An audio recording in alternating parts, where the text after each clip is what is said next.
আসসালামু আলাইকুম। এই ভিডিওতে আমরা প্লে পেয়ার সাইফার এনক্রিপশন অ্যালগরিদমের সি প্রোগ্রাম এর কোডটি ধাপে ধাপে দেখবো।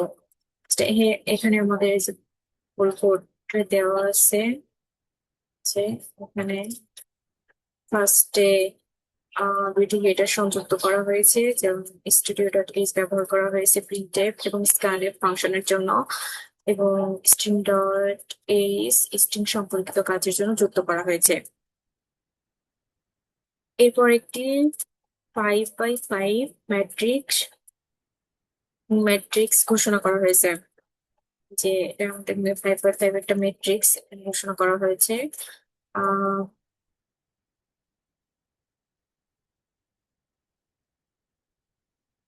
প্লেফেয়ার সাইফার এনক্রিপশন করার জন্য একটি 5x5 ম্যাট্রিক্স ব্যবহার করা হয়।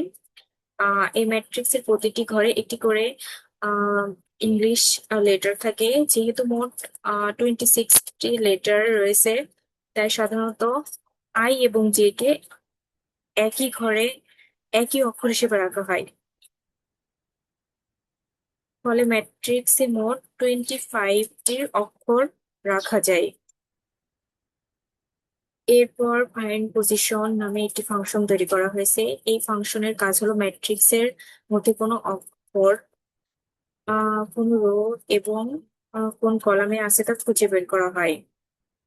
ফাংশনের শুরুতে একটি শর্ত দেওয়া হয়েছে, এখানে if character is equal j and character is equal I, কারণ প্লেয়ার সিফারে I এবং j কে I হিসেবে বিবেচনা করা হয়।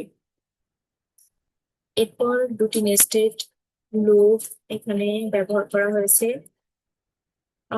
যখন কাঙ্ক্ষিত অক্ষরটি পাওয়া যায়, তখন তার রো এবং কলাম নাম্বার পয়েন্টারের মাধ্যমে মূল প্রোগ্রামে পাঠিয়ে দেওয়া হয়।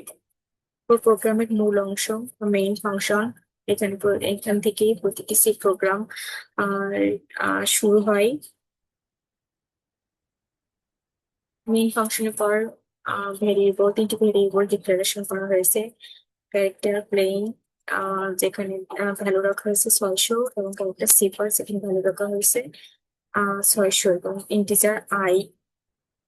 প্লেন অ্যারেতে প্লেন টেক্সট সংরক্ষণ করা হবে, সিফার অ্যারেতে এনক্রিপশন এর পরে সিফার টেক্সট রাখা হয়, আর আই লুপ চালানোর জন্য ব্যবহৃত হয়েছে। এরপর ব্যবহারকারীর কাছ থেকে প্লেন টেক্সট ইনপুট নেওয়া হচ্ছে। এখানে প্লেন টেক্সট ইনপুট নেওয়া হচ্ছে, এখানে এন্টার প্লেন টেক্সট। এখানে আহ শুধুমাত্র ক্যাপিটাল লেটার ব্যবহার করতে হবে। এরপর এনক্রিপশন শুরু হয়েছে, এরপর থেকে এনক্রিপশন শুরু হয়েছে।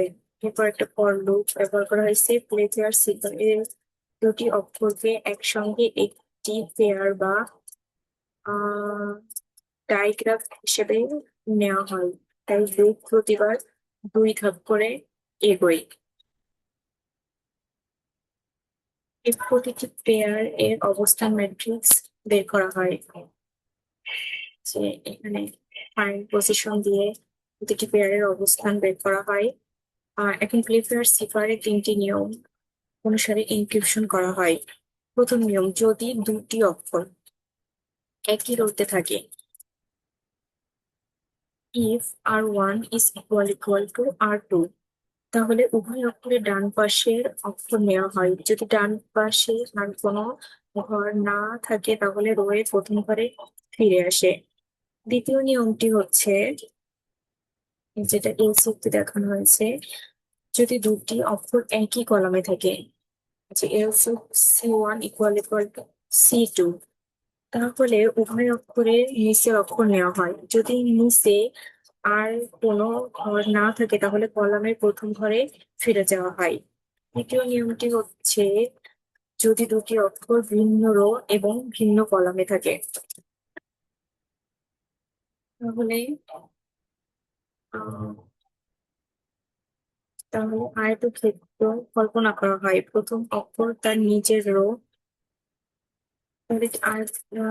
নিজের রো এবং তৃতীয় অক্ষরের কলামের অক্ষর দ্বারা প্রতিস্থাপিত হয়। একইভাবে দ্বিতীয় অক্ষর তার নিজের রো এবং প্রথম অক্ষরের কলামের অক্ষর দ্বারা প্রতিস্থাপিত হয়। এনক্রিপশন শেষ হলে স্ট্রিংকে শেষে নাল ক্যারেক্টার যোগ করা হয়। Cipher I is equal to /0 এর ফলে সাইফার টেক্সট একটি সম্পূর্ণ স্ট্রিং হিসেবে সংরক্ষিত হয়। সবশেষে ফলাফল দেখানোর জন্য এখানে প্রিন্টেড ব্যবহার করা হয়েছে। এখানে ব্যবহারকারী এনক্রিপশনের পরে তৈরি হওয়া সাইফার টেক্সট দেখতে পারে। তারপর রিটার্ন 0 এর মাধ্যমে প্রোগ্রামটি সফলভাবে শেষ হয়।